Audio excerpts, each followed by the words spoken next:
Alors, ce soir, je voudrais introduire un enseignement et le thème de l'enseignement, ça sera comment entrer dans la dimension des œuvres qui te font briller. Le titre est long, mais il est important. Comment entrer dans la dimension des œuvres qui te font briller? Comment faire les choses qui te font briller? Comment faire les choses qui te font briller? Comment faire les choses qui te font briller? Jésus-Christ dit, vous êtes la lumière. Vous êtes la lumière. Autrement dit, vous devez briller. Mais en même temps, on réalise que ce n'est pas tout le monde qui brille. Donc, il y a quelque chose à faire pour briller. Est-ce que nous sommes ensemble jusque-là? Alors, comment entrer dans la dimension des œuvres qui font briller? Comment tu fais pour commencer à briller? Je voudrais ouvrir une parenthèse. Lisons Éphésiens chapitre 2, verset 10. Éphésiens chapitre 2, verset 10. Lisons ensemble 2, on y va.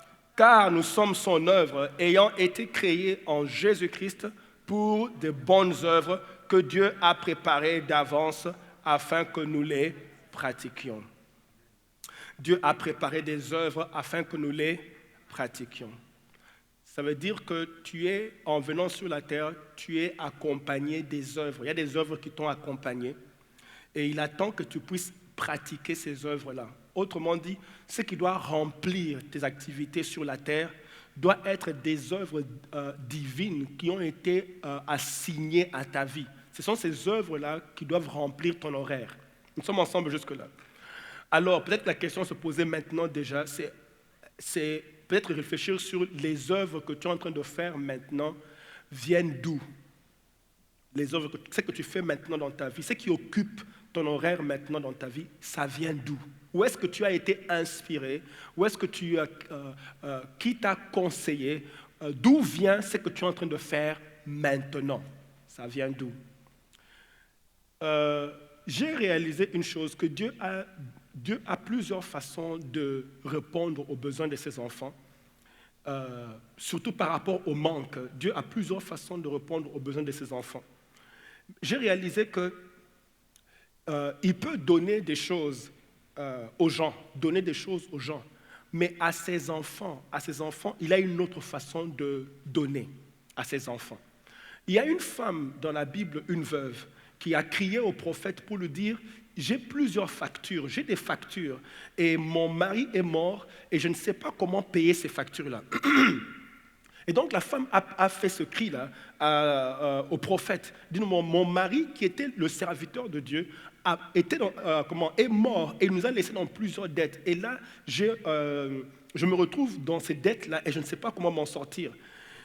Pendant qu'elle demandait peut-être l'argent pour qu'on puisse lui donner de l'argent et payer les dettes. Écoutez ce que le prophète dit. Le prophète lui dit, va prendre des vases et remplis ces vases-là. Tu trouveras assez d'argent pour payer tes dettes et puis continuer à vivre. Est-ce que vous me suivez? Donc, le prophète révèle un peu l'intention de Dieu. Il ne lui a pas donné l'argent, il lui a plutôt donné des vases. Dis un peu des vases. Dis encore des vases. Dis un peu, j'ai besoin des vases. Bien-aimé, vous savez, la récolte existe. Tu n'as pas besoin de créer une récolte parce qu'elle existe. Mais ce qui nous manque, ce sont les vases dans lesquels il faut récupérer la récolte. Est-ce que vous me suivez?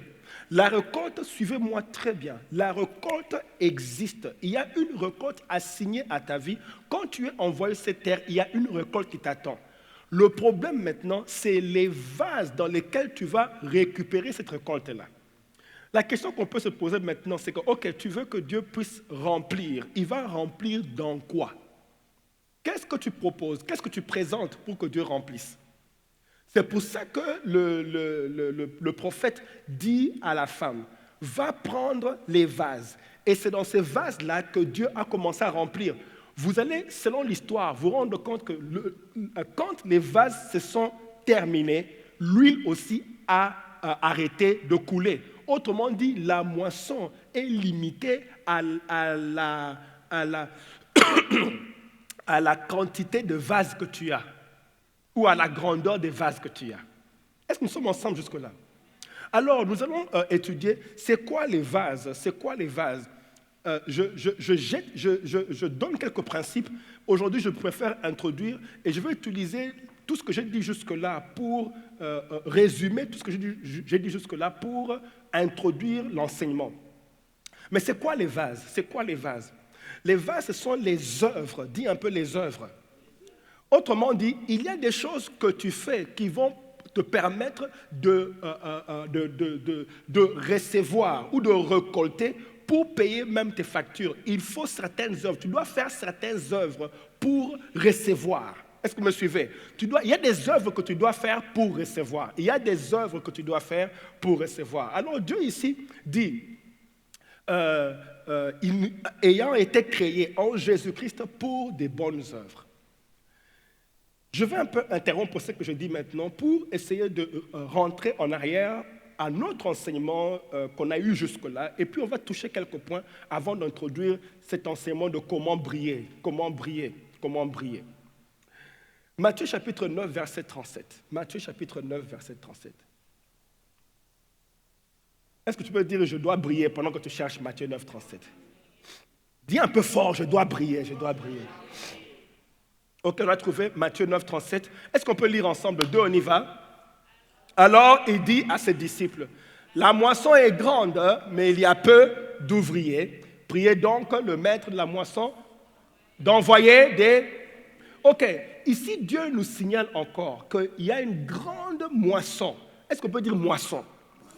Écoutez bien, mais il faut comprendre. Une moisson est un produit qui est prêt à être récolté.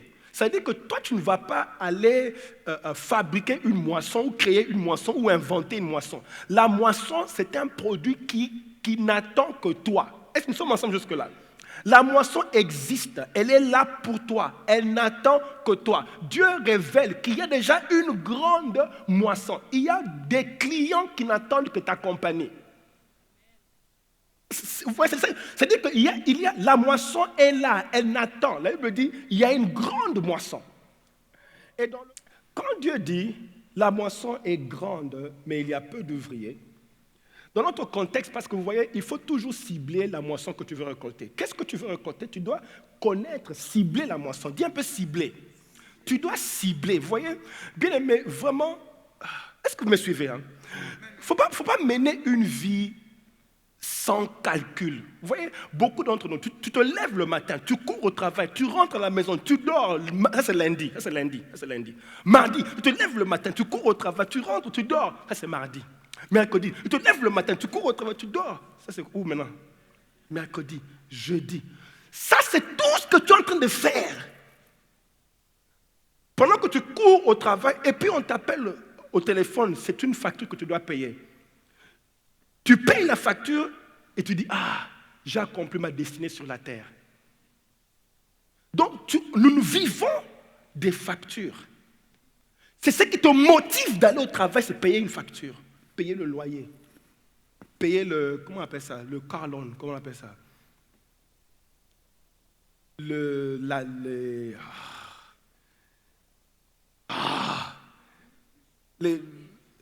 payer la facture de la voiture, voilà. Hein, voilà.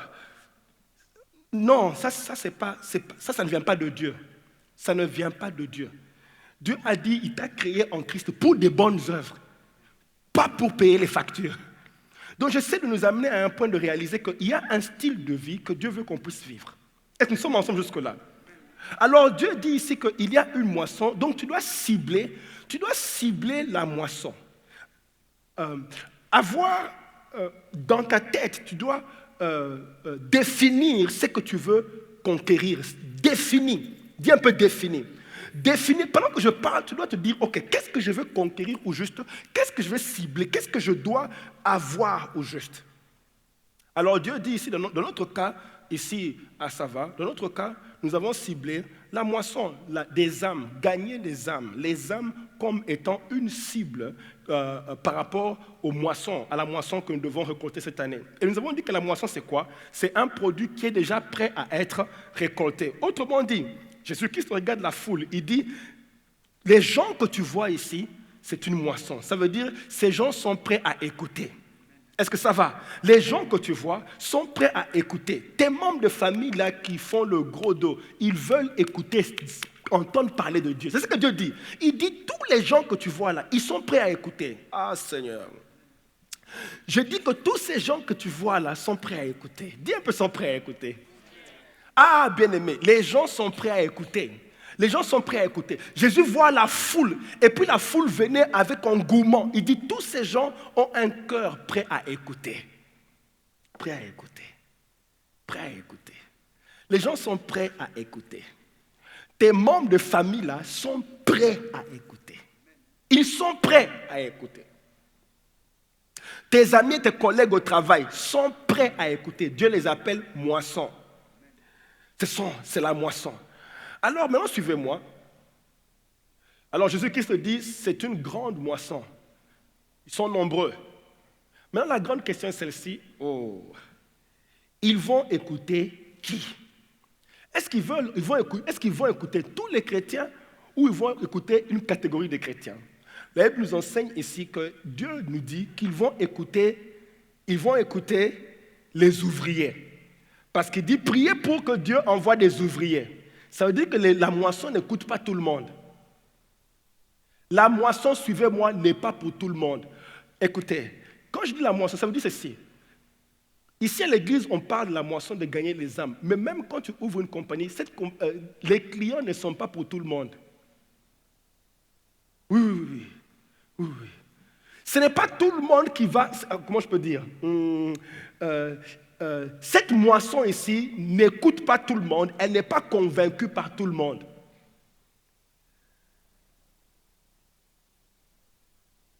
Jésus-Christ dit, priez pour que Dieu envoie des ouvriers.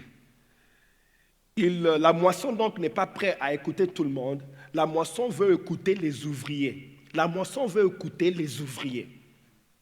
Et il n'y a que les ouvriers qui sont qualifiés à parler à la moisson. Il n'y a que les ouvriers qui sont... vous me suivez, hein? Suivez-moi attentivement. Il n'y a que les ouvriers qui sont qualifiés de parler à la moisson. Ce n'est pas tout le monde qui commence une entreprise qui attire des clients. Il n'y a que les ouvriers qui attirent les clients. Ce n'est pas tout le monde qui postule. Ah Seigneur, je vais revenir sur ça. Retenez ceci, que pour que tu sois écouté, pour que les gens viennent frapper à ta porte et te chercher, tu dois être un ouvrier. Pour que les gens te cherchent, tu dois être un ouvrier. Oh, dis un peu avec moi, je décide d'être un ouvrier. Dis un peu, je décide d'être un ouvrier. Dis un peu, je décide d'être un ouvrier. Bien aimé, Dieu dit ceci. La moisson, ce n'est pas tout le monde qui aura accès à la moisson. Il faut être un ouvrier pour que les gens s'intéressent à toi.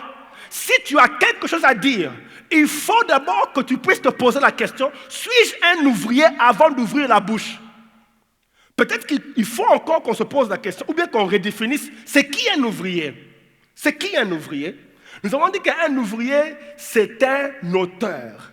Un ouvrier, c'est celui qui travaille. C'est ce que ça veut dire. Quand tu vas dans le dictionnaire, on dit c'est qui un ouvrier? On met égal celui qui travaille. Un ouvrier, c'est celui qui travaille. Ou un ouvrier, c'est celui qui produit des œuvres. Dis un peu des œuvres. Alors moi, je pense que Dieu veut qu'on puisse t'écouter. Dieu veut ça. C'est pour ça qu'avant de t'envoyer sur la terre, il a assigné des œuvres qui t'accompagnent, n'est-ce pas? La Bible dit qu'il a prévu, nous ayons créé en Christ, il a pour des bonnes œuvres que nous devons pratiquer. Donc Dieu veut que tu aies la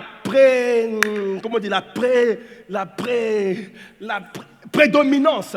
Dieu ne veut pas que tu passes inaperçu. Il ne veut pas que tu sois dans la mêlée et on ne sait pas qui tu es. Dieu veut que là où tu es, que tu sois remarqué. Alors, comme il sait qu'il n'y a que les ouvriers qui sont écoutés, il a préparé des œuvres que tu viens sur la terre accomplir qui vont te démarquer de tout le monde. Dis un peu, je dois être ouvrier, je dois être un ouvrier. Alors, nous avons dit qu'un ouvrier est un auteur. Un ouvrier est un auteur. C'est celui qui travaille ou celui qui produit des œuvres. Dis un peu des œuvres. Alors Jésus-Christ dit, la moisson n'est pas pour tout le monde.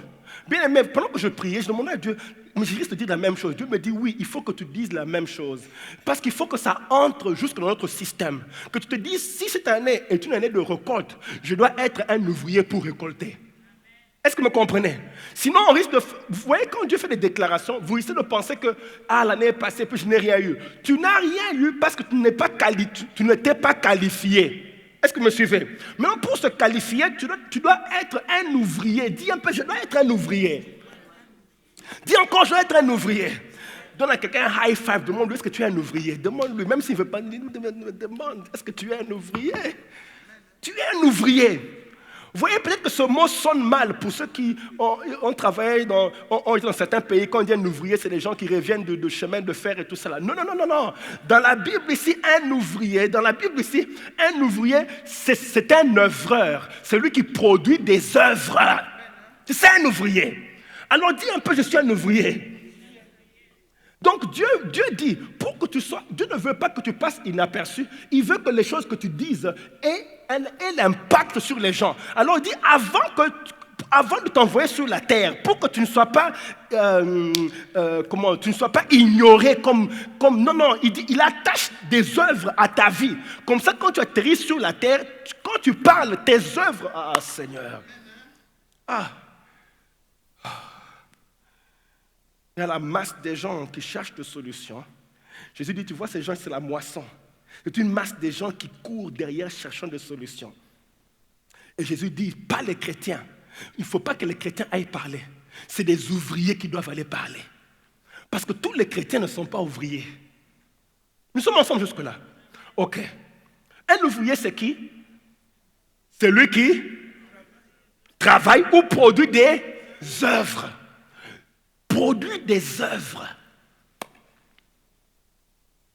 Alors donc l'ouvrier c'est le seul qui peut impacter la moisson, faire la différence dans la vie des gens par les moyens de ses œuvres. Donc voilà comment l'ouvrier va convaincre la moisson. Voilà comment un ouvrier va convaincre les clients. C'est par ses œuvres. Tu dois donc produire tes œuvres-là, et ce sont ces œuvres-là que Dieu utilise pour toucher la vie des gens. Nous sommes ensemble jusque-là. Matthieu chapitre 5, verset 16 dit ceci, que votre lumière luise. Est-ce qu'on peut lire ensemble? 2, on y va. Que votre lumière luise ainsi devant les hommes, afin qu'ils voient quoi? Afin qu'ils voient quoi? Afin qu'ils voient quoi? Afin qu'ils voient quoi? Ok. Et qu'ils glorifient votre Père. C'est autrement dit, les gens vont te regarder quand ils voient tes œuvres. Quand ils auront vu tes œuvres, ils vont dire « Waouh, il y a un Dieu dans le ciel ».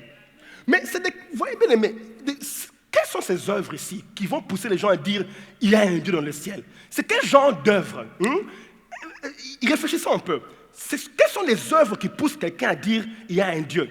Écoutez, ça veut dire que Dieu dit « Il y a des choses que tu fais. Quand on te regarde, au lieu de te regarder toi et de dire « Ah, voilà frère tel, sœur tel », c'est comme si ces œuvres poussent les gens à t'oublier toi sur la terre et de bénir Dieu au ciel. C'est quel genre d'œuvre ça? Parlons de ces œuvres-là, parce que vous voyez bien aimé, des fois tu passes devant les gens, tu déjà posé la question de savoir, quand les gens me regardent, ils voient quoi? Parce qu'il y en a quand on te regarde, tu es tellement insignifiant, on te regarde, c'est comme si on n'a rien vu. Toi, en attendant dans ton cœur, parce que vous voyez, il ne faut pas avoir être des illusions. Comment on dit ça? Se faire des illusions. Penser que tu es quelque chose, ça c'est à l'intérieur quand tu passes, tu penses que les gens pensent. Mais quand tu es passé, les gens n'ont rien vu. Il n'y a que toi qui as pensé. Bien aimé, parce que ici Dieu n'a pas dit, on te regarde toi, on voit les œuvres. Il doit y avoir des œuvres qui t'accompagnent, qui font que tu as marqué tellement ta génération. Mais quand ils parlent de toi, ils ne parlent pas de toi. Ils sont en train de parler de Dieu à cause des choses qui sortent de toi. Oh! Donne à quelqu'un un high five, tu lui dis, tu dois faire des œuvres. Dis un peu, fais des œuvres, produis des œuvres. Dis-lui, tu es un ouvrier.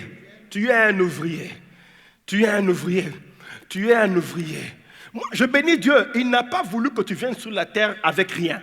Il a dit, il faut que tu aies des choses qui t'accompagnent. Quand les gens te regardent, ils bénissent Dieu au ciel. Ça, c'est une évangélisation puissante. Et bien aimé, je priais, Dieu me dit, écoutez, il faut avoir une stratégie de comment vous allez évangéliser. Et l'évangélisation, ce n'est pas d'aller de porte à porte. Pas pour nous à Sava. Dieu veut qu'ici à Sava, qu'on produise des choses qui poussent les gens à vous regarder et dire non, il doit y avoir un Dieu. Ce n'est pas possible, il doit y avoir un Dieu. Ce que Dieu veut, c'est qu'on amène des choses qui poussent les gens à bénir Dieu. Est-ce que j'ai mal parlé? Que ta lumière brise. Alors tu dis, comment tu brilles? Tu brilles par les bonnes œuvres que tu as accomplies. Tes œuvres, Seigneur, je bénis les Seigneurs parce que Dieu ne veut pas que tu restes obscur. Il veut que tu brilles. Alors il t'envoie avec des œuvres. Oh, il t'envoie avec des œuvres. Il va les faire sur la terre. Donc nous avons compris qu'il n'y a que les ouvriers qui peuvent avoir accès à la moisson. Tu peux voir ça dans notre contexte ici, les âmes perdues, ou tu peux voir ça dans le contexte de ton entreprise ou tes affaires. Si tu fais des affaires, il faut que ce soit des bonnes œuvres qui poussent les gens à être intéressés. Est-ce que ça va? Alors, pourquoi les œuvres? Pourquoi les œuvres? Pourquoi les œuvres? Pourquoi les œuvres? Pourquoi les œuvres? Pourquoi il faut qu'il y ait des œuvres? Retenez ceci, parce que les œuvres authentifient, certifient, ou les œuvres valident que ce que tu dis est vrai. Les œuvres prouvent que ce que tu dis est vrai. C'est-à-dire qu'après avoir parlé, j'ai soutenu ce que j'ai dit par les œuvres. Est-ce que vous me comprenez? Après avoir parlé, j'ai soutenu ce que j'ai dit par les œuvres. C'est pour ça que les témoignages sont puissants. Parce qu'après qu'on ait dit que le Dieu de Sava est un Dieu de miracles, alors les gens viennent voir aussi les témoignages qui supportent ce qu'on a dit, que ce Dieu... Parce que les gens ne risquent de ne pas voir ce Dieu-là, mais quand ils voient les témoignages, ils disent « Ah, maintenant on voit de qui tu parles. »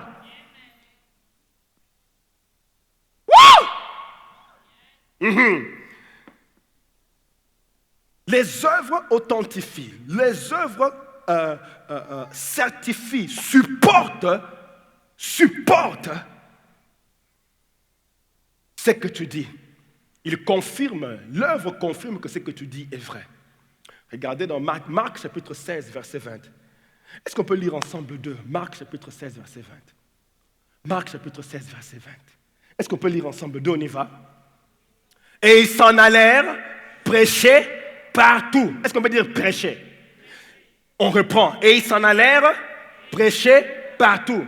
Le Seigneur travaillait avec eux et confirmait la parole par les miracles. Dieu dit, pendant qu'eux sont en train de prêcher, Dieu dit, ce n'est pas suffisant de prêcher, ce n'est pas suffisant.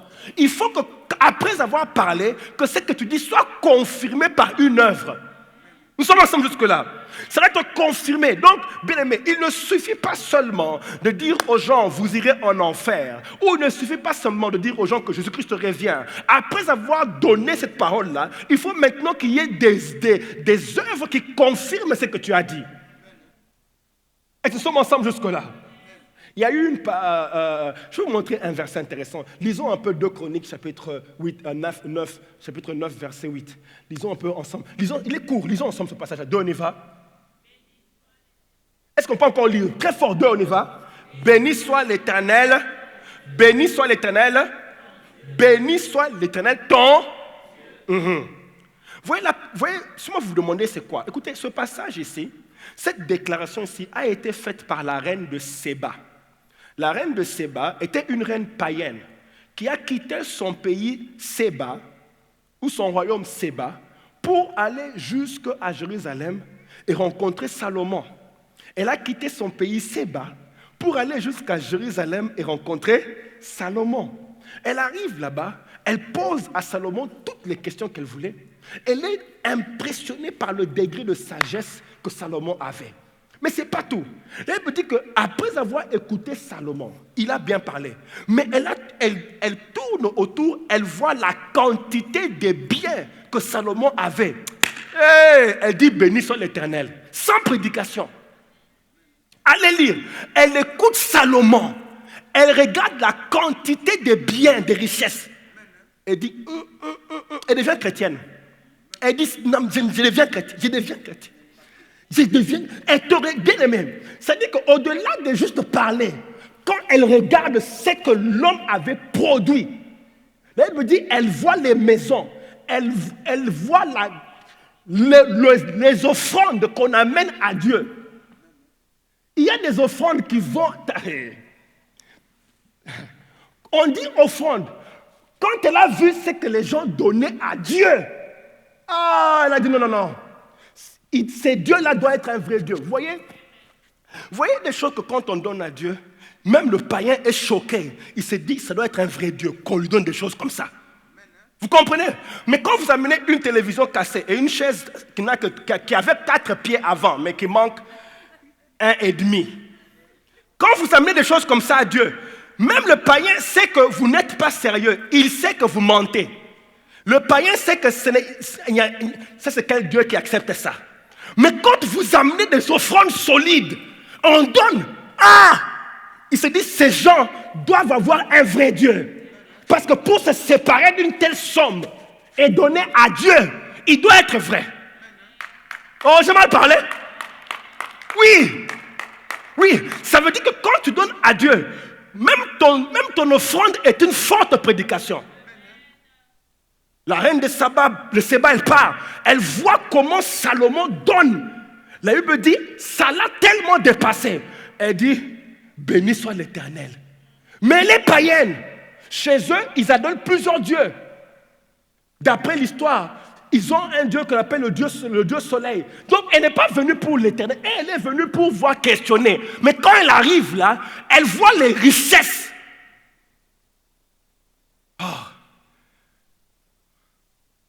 Alors, quelqu'un va me dire, mais est-ce que Dieu veut qu'on ait beaucoup d'argent comme ça? Est-ce que Dieu veut ça? Est-ce que Dieu veut qu'on ait beaucoup d'argent comme ça? Est-ce que Dieu veut ça? Mais qui a béni Salomon? Qui lui a donné cet argent-là? Est-ce que vous savez que Salomon lui-même n'a même pas demandé cet argent? Non. Salomon n'avait jamais demandé. Salomon est allé dire à Dieu, donne-moi la sagesse. Dieu a dit, oui, tu auras la sagesse.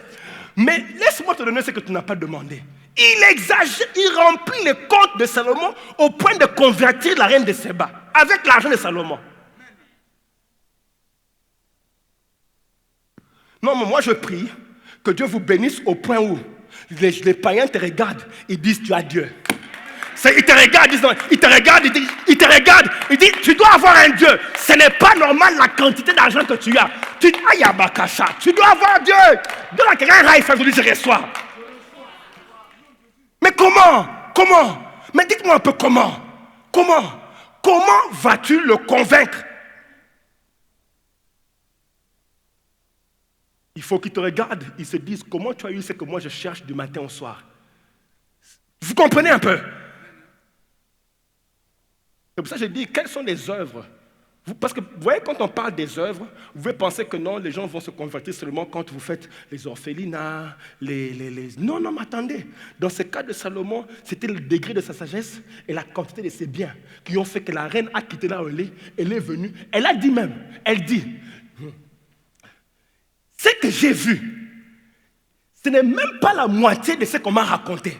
On m'a dit qu'il y avait des choses ici, mais ce que j'ai vu de mes yeux, la quantité, bien aimé, elle était reine, c'était une reine. Vous imaginez qu'une reine païenne vient rencontrer un roi en alliance avec Dieu. Elle laisse ses dieux à elle. On te regarde, la personne jette ses dieux.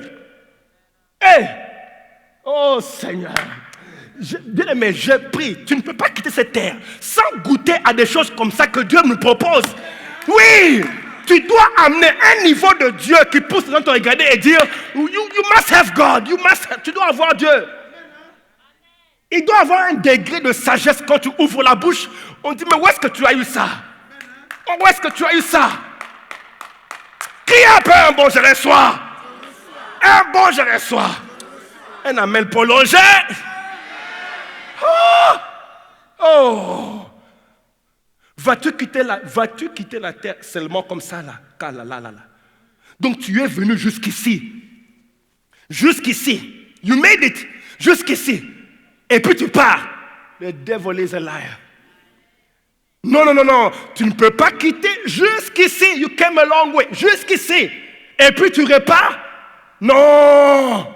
Des milliers doivent connaître Dieu parce que tu es venu. Et ils vont les connaître par les œuvres que tu amènes. Oh! Vous savez, Dieu n'a pas... Vous savez, hein, Dieu n'a... C'est pour ça que quand je disais, quand les gens te regardent, quelles sont ces œuvres-là? Faut pas... De fois, on essaie d'être spirituel en pensant, non, peut-être que les œuvres, c'est...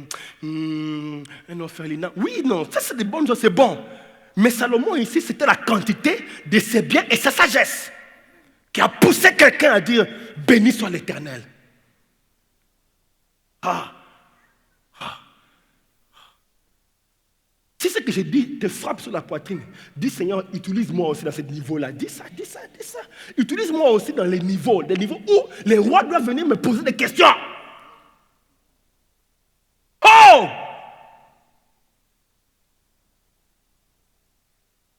Oh! Vous savez, Dieu n'a pas changé son plan pour l'homme. Il n'a pas changé. Ce qu'il avait dit dans Genèse, c'est la même chose qu'il continue à vouloir. Dans Genèse, il a dit, soyez féconds, multipliez et remplissez. Ça, il n'a pas changé. Il veut aujourd'hui, Dieu veut que tu continues à être fécond, que tu multiplies et que tu remplisses. Remplir de quoi? Remplir la terre de quoi? Pas seulement des enfants, et ce n'était pas seulement de ça que Dieu parlait. Parce que même Adam et Ève n'ont pas eu beaucoup d'enfants. Ma chérie et moi, nous sommes plus qu'Adam et Ève.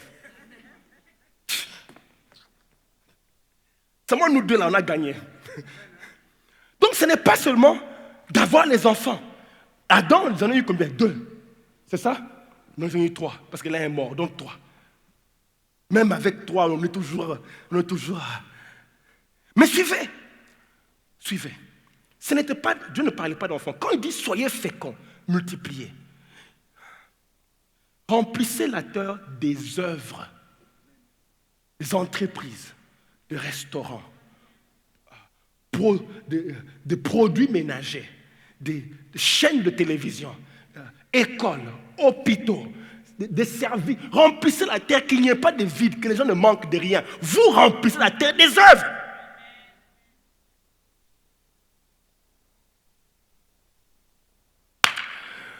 Lève un peu tes mains.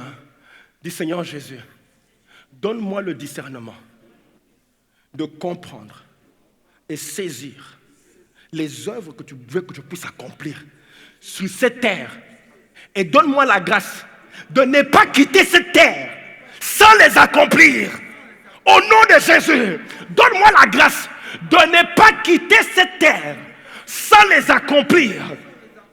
Il y a des milliers de gens qui attendent que je fasse ces choses-là. Oui, dites ça.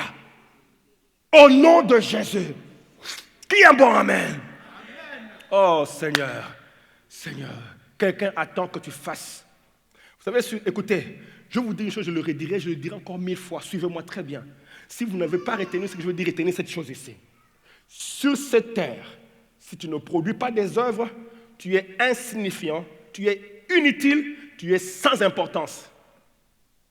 Tu es inutile, insignifiant, sans importance. Si tu ne produis pas des œuvres, tu es inutile, sans importance. Tu peux dire tout ce que tu veux. Si tu ne produis pas des œuvres, tu es inutile, sans importance. Tu dois produire des œuvres, sinon tu es inutile, sans importance, insignifiant. Proverbe chapitre 19, verset 6 dit ceci. On peut lire ça sur le tableau, on y va 2. Tous sont les amis de celui qui... Tous sont les amis de celui qui fait. Tous sont les amis de celui qui fait. C'est-à-dire que quand tu as des choses et que les gens sont en train de les recevoir, oh, tu as la foule. Autrement, mais attendez, bien aimé, voyez, il ne faut pas lire la Bible et essayer d'être un peu plus spirituel. Dieu nous dit, il nous dit ici, que ce n'est pas parce que tu pries beaucoup que les gens vont venir. Non, non, la Bible dit ici que tous sont les amis de celui qui fait des cadeaux. Il attire du monde. Attendez, les gens venaient en masse autour de Jésus. Pourquoi? D'ailleurs, même Jésus-Christ a dit, vous venez parce que vous avez mangé du pain. Donc les gens venaient en masse. Même Jésus savait qu'ils venaient parce qu'ils ont mangé.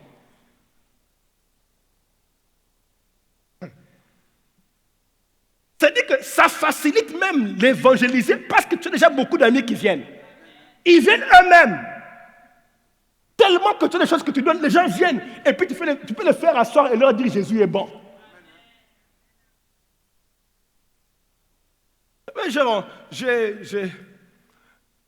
En venant, j'ai rencontré une personne qui vient de l'Éthiopie. Hein.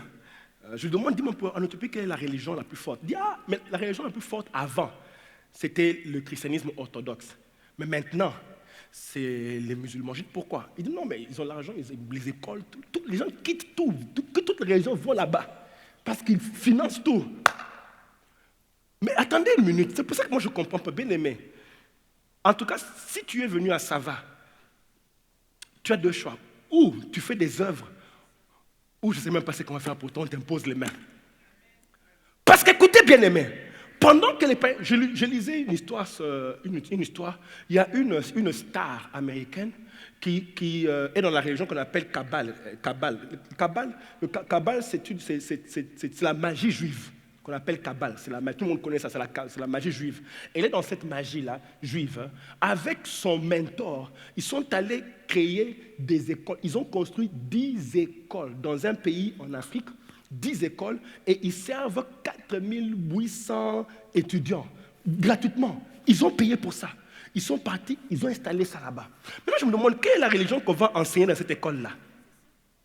Et puis quand ils sont partis, le gouvernement, donc soudainement, ils frappent à la porte du pays, le gouvernement, les ambassadeurs, les ministres, les présidents sont assis. Ils se sont donné le mandat de terminer la souffrance parmi les orphelins. Ils se sont de toucher 1 million d'orphelins. Et ils sont allés sponsoriser l'hôpital le plus grand du pays. Si vous apprenez que cette religion-là est entrée là-bas, ça vient de ces deux personnes-là. Mais attendez, ils sont allés en train de dire, oui, vous voyez, Jésus-Christ revient. Non. Ils ont amené des œuvres qui ont transformé le pays au point où le président a donné un titre. Le président a nommé la star ambassadeur dans un pays qui n'est pas à toi. Non, j'essaie de vous montrer la puissance de manifester des œuvres. C'est pour ça que Dieu dit, je ne t'envoie pas sans les œuvres, parce que c'est avec ça que tu changes les gens. Les ouvriers sont ceux que les gens veulent entendre. Est-ce que j'ai mal parlé? Est-ce que j'ai mal parlé? Sur cette terre, si tu ne produis pas des œuvres, tu es comment? Inutile, il ne faut pas rêver. Tu es inutile. Écoutez un peu ce passage, lisons la Bible, hein, parce que peut-être que vous êtes scandalisés, vous dites, mais comment moi je suis inutile, comment moi, inutile. Attendez, lisons. Donc la Bible dit dans Matthieu chapitre 19, verset 7. Est-ce qu'on peut lire ensemble? 2, on y va. On y va, 2. Si tous les frères du pauvre... est-ce qu'on est là? On y va, 2, on y va, ça me bouffe le temps. 2, on y va. Si tous les frères du pauvre le détestent, fais un peu Fais un peu Ok, on reprend. Si tous les frères du pauvre ses amis s'éloigneront d'autant plus volontiers. Donc, attends, les frères détestent, les amis, ils sont contents de le fuir. Ils disent volontiers, donc they are very happy. On continue. C'est quoi la suite? Il aura beau les suivre de ses paroles, ils auront dit, bien aimé, cet homme aura des difficultés d'évangéliser. Parce qu'il aura beau les suivre, il va même les suivre de ses paroles. Mais, tu vas suivre pour convaincre les gens. Et les gens sont en train de te fuir. Mais tu vas prêcher comment? Est-ce que vous me suivez? Toi, tu essaies de prêcher. Les gens sont en train de te fuir. Et puis, elle me dit, il aura beau les suivre par ses paroles. Ils auront disparu.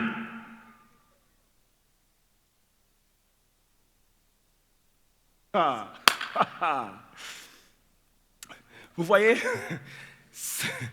ça devient très difficile de parler sans les œuvres. Parce que les gens te fuient, they're running away.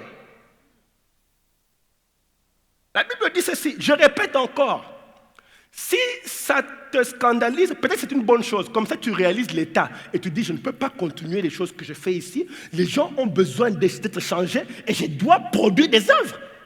La Bible dit, écoutez, je répète, si tu ne produis pas des œuvres, tu es insignifiant, inutile, sans importance. Les gens ici sont en train de fuir.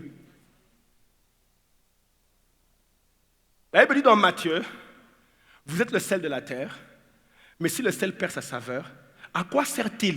À quoi ça sert si tu n'as pas de saveur? Tu deviens inutile. Oh mon, la Bible dit, tu es inutile. Si tu ne produis pas, le sel est inutile sans la saveur. Dis un peu inutile. Inutile. Sans la saveur, inutile. Il dit, les gens vont la jeter le sel dehors et marchent, foulés aux pieds. La Bible dit, les gens. Ce sont des gens. People will do that. Quand ils vont se rendre compte, ils vont s'asseoir avec toi. Après quelques temps, ils se rendent compte que tu ne produis rien, tu ne donnes rien, tu deviens inutile. Les mêmes gens là.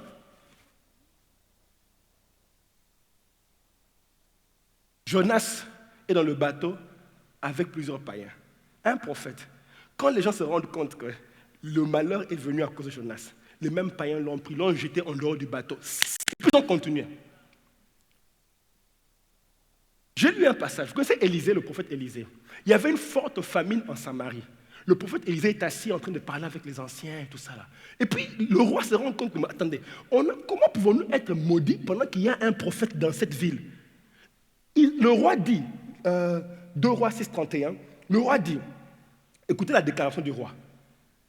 Le roi dit, que Dieu me punisse dans toute sa rigueur. Là, il parle à Dieu, pas au prophète. Donc, dans sa prière, il dit que Dieu me punisse. Ça, c'est la prière d'un roi. Et la prière qu'il fait, c'est contre un prophète. Écoutez la prière. Que Dieu me punisse dans toute sa rigueur, si la tête d'Élisée, fils de Shaphat, reste sur lui.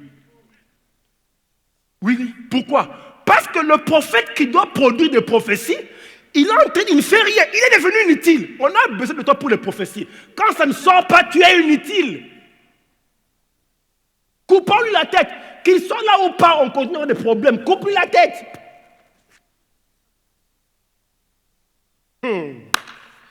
Oh, dis un peu, je dois produire des œuvres. Écoutez, la Bible dit ceci dans Proverbe 19, verset 4. Je vais lire. Écoutez, la Bible dit, les richesses amènent beaucoup d'amis. Mais le pauvre est délaissé même par son ami. Vous savez, quand on parle de richesse, vous pensez peut-être que la richesse, c'est avoir beaucoup d'argent. Non, la richesse ou être riche, ce n'est pas avoir beaucoup d'argent. Être riche, c'est avoir quelque chose en grande quantité. Quelle que soit la chose. Tu peux avoir beaucoup, tu peux être riche en sagesse, riche en talent, riche en... Tu peux être riche en une grande vision, des grandes habiletés, des grandes connaissances, des idées. Tout ça, c'est une richesse. Sur moi, c'est une richesse. Si tu peux les matérialiser, le manifester. Et donc, Dieu dit, celui qui est riche amène beaucoup d'amis. Quand tu as beaucoup quelle que soit la chose, comme l'habileté du roi David, il jouait tellement bien la musique que le roi l'a fait venir chez lui. Donc, quand tu as des choses en grande quantité, les gens deviennent tes amis. C'était sûrement facile. Écoutez, la grande habileté qu'avait Joseph à interpréter les rêves lui ont attiré l'amitié du roi. Oh, l'homme interprétait tellement les rêves. Donc lui, il était spécialiste dans les rêves. Amène-moi n'importe quel rêve, je te le résous. Alors, donc quand on parle de richesse, on ne parle pas d'argent. On parle des capacités que tu as. Laissez-moi poser la question. Quelles sont les capacités que tu as qui vont intéresser le roi? C'est comme ça que Dieu veut résoudre ton problème. Tu dois avoir quelque chose en toi qui pousse les gens à être intéressés à toi. Joseph était en prison. Mais même en prison, il exerçait son ministère d'interprétation des rêves. Voilà. Et donc, quand la renommée a circulé à gauche, à droite, quelques prisonniers, ils ont entendu, il y a un monsieur qui... Ça arrivait jusque chez le roi. Ils ont dit, appelez-moi cet homme-là, bien aimé. Écoutez bien, Joseph interprète les rêves. Ça arrive chez le roi et on appelle Joseph. Bien aimé, La richesse attire les amis. Il s'est fait ami du roi. Je sais qu'il est devenu ami parce que le roi lui a dit, moi-même je paierai pour ton mariage. D'ailleurs même, je te donne une femme. Sans il n'est pas allé dire non, tu es comme la lune, la lumière, le soleil. Il n'a pas eu le temps de parler. Le roi a fait tout ça pour lui. Il a payé la dot. Il lui a donné, bien aimé, un mariage puissant. Il lui a donné la femme d'un prêtre. Ce n'est pas le prêtre comme on voit ici. Le prêtre dans son royaume, chez le pharaon, c'était des gens puissants. Donc, le prêtre dedans avait une fille. Le pharaon dit, cet homme m'a tellement marqué par la qualité de son talent que ton mariage, tu n'as pas besoin de laisser savoir tu épouser qui. Moi, je te donne même une femme. Et je offre pour tout. Un mariage puissant dans le royaume, offert à cause d'une interprétation des rêves. Bien aimé, attendez, vous allez me dire que Dieu ne veut pas te bénir? Tu es un peu, hein? Oh! Dieu veut te bénir. Tiens! Il a donné quelque chose de simple. Interpréter les rêves, c'était simple. Mais regardez là où ça l'a amené. Interpréter les rêves, simple. Mais regardez là où ça l'a amené. Ah oui, toi tu négliges, tu dis non, mais attendez, c'est quoi? C'est juste, moi faire seulement les beignets, les gâteaux, ça va m'amener où? Où? Allez demander à Jeffrey. Ok, donc on a organisé, écoutez, écoutez. De toute manière, aujourd'hui, comme aujourd'hui c'est dimanche soir, on a jusqu'à 23h minuit. Ok. Genèse chapitre 41, verset 16. Genèse 41, verset 16. Regardez-moi ça. Joseph se présente devant le roi. Il se présente devant le roi. Et Joseph sait qu'ils ont plusieurs dieux. Joseph sait qu'ils ont plusieurs dieux. Et maintenant, il arrive devant le roi. Il dit au roi. Joseph répondit au roi en disant, ce n'est pas moi je ne vais pas interpréter ton rêve, mais c'est Dieu qui donnera une réponse favorable au pharaon. Écoutez. Le pharaon est assis avec tout le gouvernement, dont les ministres, les membres du comité, et tout le reste sont assis. Joseph entre devant tout ce monde-là. Il n'y a pas 2 minutes, il était prisonnier. Il n'y a pas 2 minutes, il était prisonnier. Il n'y a pas 2 minutes. Donc, il a encore l'odeur de la prisonnerie. De la prison. Il entre devant le roi. Tout le monde, il n'a même pas peur de tous ces gens-là. Mais quand Dieu est en toi, ce n'est pas une histoire d'argent. C'est une assurance de la divinité en toi qui te donne un poids. Tu es un poids lourd quand tu as Dieu. Il est assis devant eux, il écoute, il voit ces gens en train de s'embrouiller. Il dit non, roi, écoute, il écoute le roi, et puis il dit au roi. Le roi, Pharaon lui dit, Pharaon assis sur son trône avec son serpent là, donc c'était leur dieu, son serpent sur la tête. Il dit au Pharaon, ton rêve là, c'est Dieu qui va donner. Écoutez, comme pour dire, tous tes dieux là, c'est des idoles, ils ne sont même pas des dieux. Tu n'as pas de dieux, tu as des morceaux de bois en plastique ou je ne sais pas quoi. Ce ne sont pas de Dieu. Je suis venu aujourd'hui pour te prouver que tu n'as pas de Dieu. Donc, il n'a pas eu peur d'offenser le roi. Pourquoi? Quand tu as quelque chose de fort, les gens même, ce sont les gens qui t'écoutent maintenant. Ils écoutaient un prisonnier leur donner un cours de théologie. Et ils sont assis. Oui, c'est vrai, je n'ai pas de Dieu. Parle. Aujourd'hui, nous, on a peur de parler de Dieu. Non, au travail, ce n'est pas de Dieu. Ils vont dire que j'ai l'offense. C'est parce que tu n'as pas encore manifesté ce que tu as. Le jour où la gloire de Dieu va se révéler, ils voudront écouter. Pharaon était une moisson qui veut entendre. Beaucoup d'entre nous ici, on ne sait même pas si tu es chrétien. On ne sait pas. Au travail, on ne sait pas. Tu fais tout pour être comme eux. Parce que tu penses, tu as peur que tu vas les offenser. Tu vas les offenser. Est-ce que c'est eux qui t'ont donné le beau nez que tu as là? Le beau sommeil que tu as eu là, c'est eux qui te l'ont donné.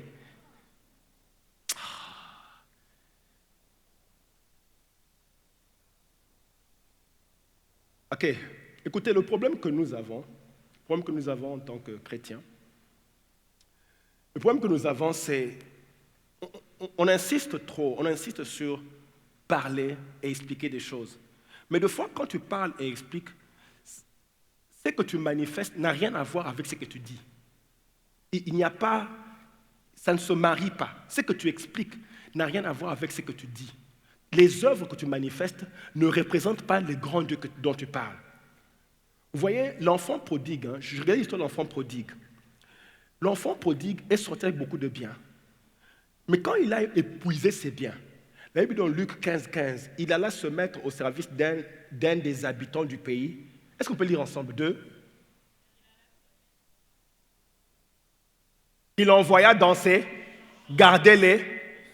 Bien-aimé, quand tu ne sais plus manifester tes œuvres, les païens vont te trouver obscur. Ils vont t'envoyer faire les porceaux. Quand il est venu, tout le monde était, mais dès les œuvres sont finies. Alors, j'essaie de me révéler. Vous savez, des fois, je réfléchis. Comment un païen peut prendre un enfant de Dieu et le mettre là, va travailler là-bas? C'est à cause de ça. Quand tu ne manifestes pas, you are irrelevant. C'est normal qu'on te dise va chez les porceaux. Et puis ne te plains pas. Vous voyez, je réfléchis, je dis à Dieu. Ça m'a tellement, bon, je ne sais pas peut-être pour vous, mais moi, ça m'a révolutionné. Je me suis dit, c'est bien de déclarer des grandes choses sur la tête et pas à la queue. Quand tu dis ça devant les païens, lui te regarde parce que lui, il pense qu'il a la tête. Oh. Donc, quand tu fais des déclarations comme sur la tête, pas à la queue, il doit y avoir des choses palpables qui montrent que tu dois être à la tête. Vous comprenez un peu? Alors, nous, les chrétiens de manière générale, tu veux être à la tête sans avoir manifesté quelque chose qui doit te mettre à la tête. Tu ne manifestes rien, mais tu veux être à la tête. Et si on ne t'appelle pas, tu te fâches. Ah, pourquoi on ne m'a pas appelé? Pourquoi on ne m'a pas mis là-bas? Pourquoi ce n'est pas moi qu'on a appelé? Mais j'ai réfléchi, ça c'est ma réflexion. Je me suis dit, si on ne m'appelle pas, ça veut dire que mes œuvres n'ont pas encore atteint le niveau d'être appelées. C'est comme ça que tu dois réfléchir. Et te dire peut-être qu'il faut que je monte un peu dans la production. C'est ça, non? C'est mal parlé. Monte, il te suffit de monter un peu dans la qualité de ce que tu offres et les gens seront intéressés à toi. Dites-moi si j'ai mal parlé.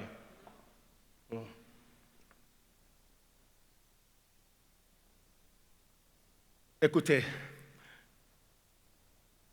tu ne peux pas aimer là où... Si tu n'aimes pas là où tu es maintenant, dans la vie, c'est dû à la qualité des œuvres que tu présentes. Si tu augmentes la qualité des œuvres que tu présentes, tu vas changer d'adresse et être devant les rois. Donc là où tu es maintenant, ou là où nous sommes maintenant, c'est parce que les œuvres ne sont pas produites.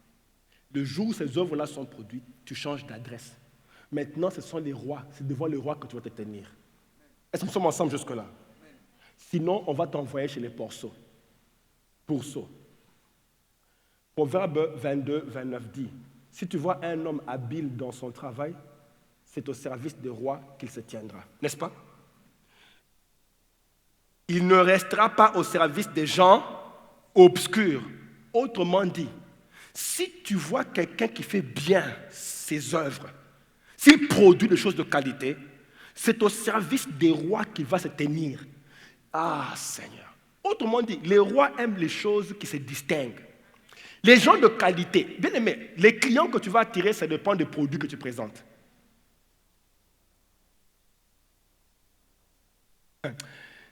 Bien aimé, vous savez, je suis impressionné par combien les mamans peuvent dépenser pour les cheveux. Et je suis aussi choqué par certains salons que j'ai vus où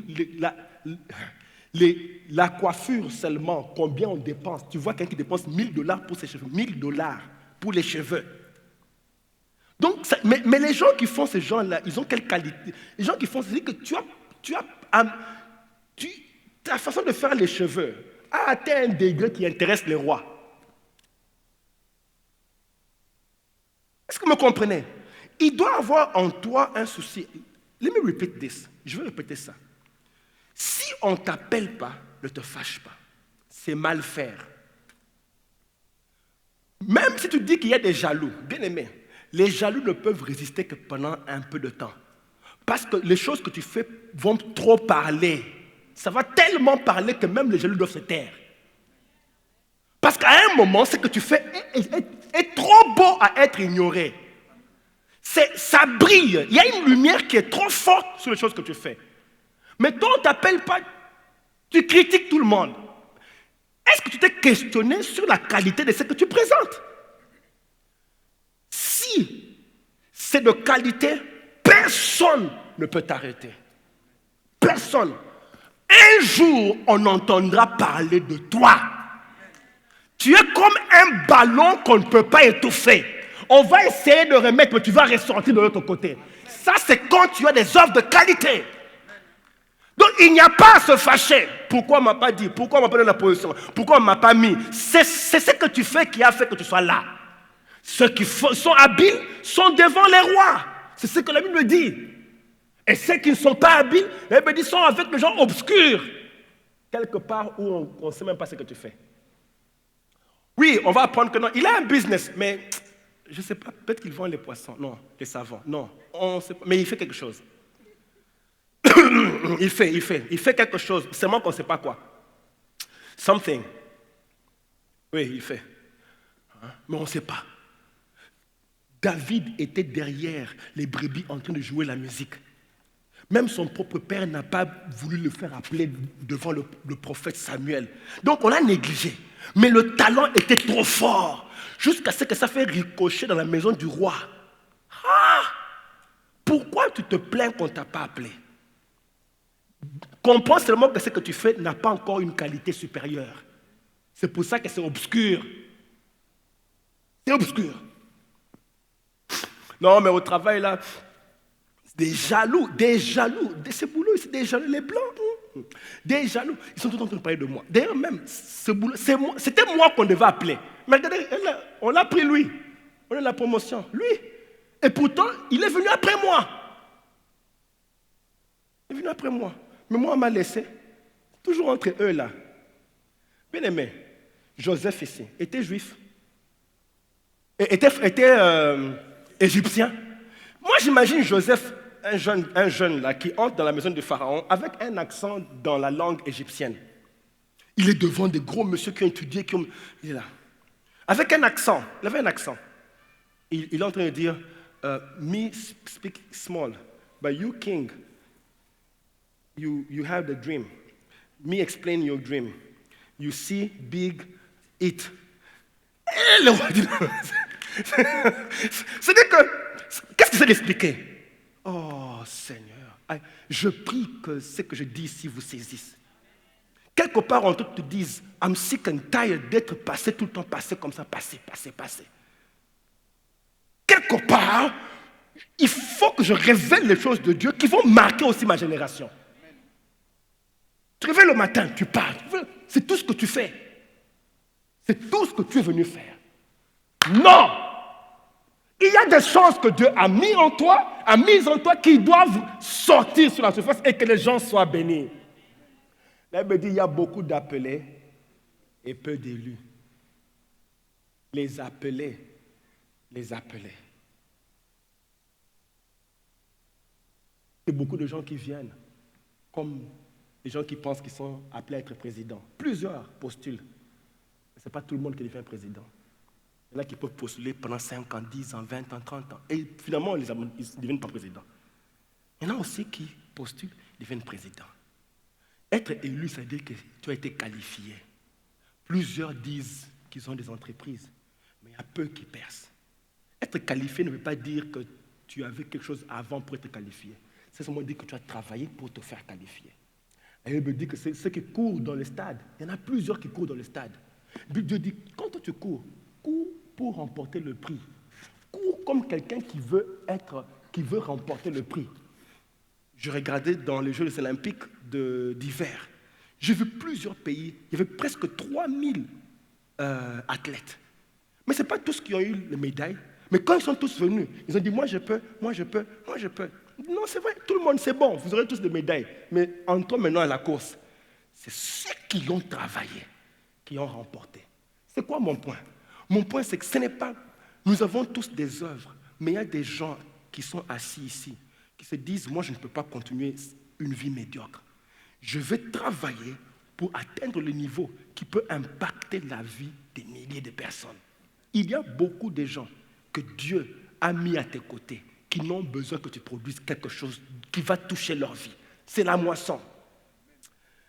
Noé a construit l'arche.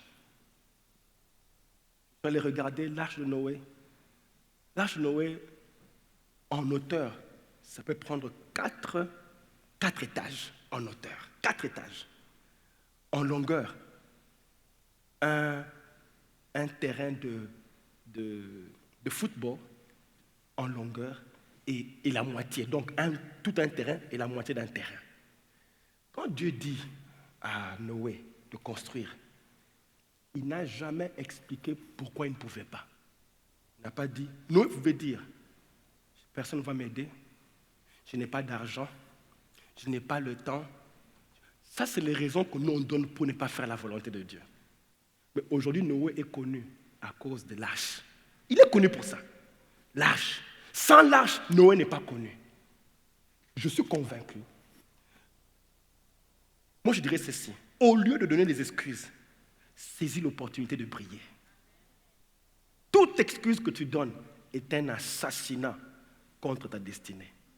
Chaque fois que tu dis, oh, je ne peux pas, je n'ai pas d'argent, Dieu n'a jamais donné l'argent à quelqu'un pour aller quelque part. Noé, vous avez vu un endroit où Dieu dit à Noé, viens prendre l'argent.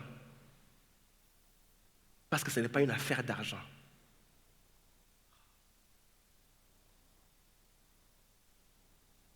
Je suis en train de parler, je vois plusieurs plus jeunes que moi. Vous avez tellement de choses à accomplir sur cette terre. Pourquoi gaspiller votre vie dans des choses inutiles? Why? Ça vous rend encore plus inutile. Je prie que quelque part en toi tu te dises, je ne peux plus continuer comme ça. Aujourd'hui, ma vie change à partir from now. Je prends la décision de faire la différence et de toucher la vie de plusieurs. Est-ce qu'on peut se lever?